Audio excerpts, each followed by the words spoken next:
Welcome back. Our power woman Claire Brown is joining us once again in studio today. We have a really interesting conversation. We're talking about financial independence and dating. Yes. Which is a really great topic. We're going to start with, with the rise of women in the workforce and when we're talking about financial independence, how is that showing up in the dating space now? It's fascinating. It really is to me. So there are so many different perspectives on this, and one could look at how women are choosing to go Dutch on dates nowadays, how women are choosing to not date due to their financial independence. And we also need to recognize that due to this shift in women, they're also becoming mommy warbucks.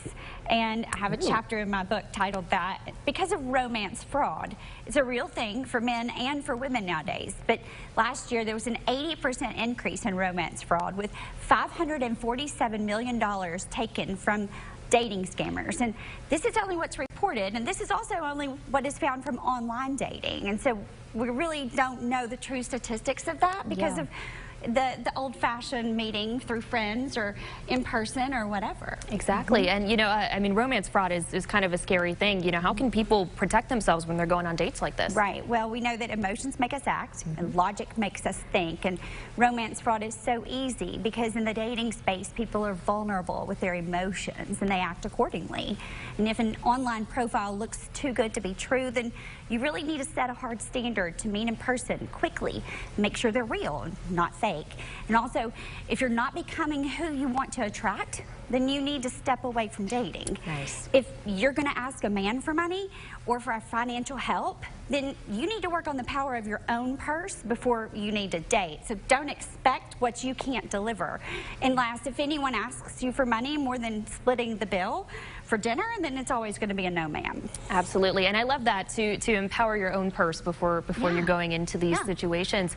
So then how can women empower their purse, empower themselves financially? Right. And so 80% of consumerism in our country, as we've discussed, is determined by women.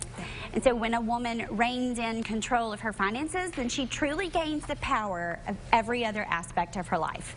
It allows her the confidence to say yes and to say no whenever and whoever she chooses. Discovering the resources to do this is key.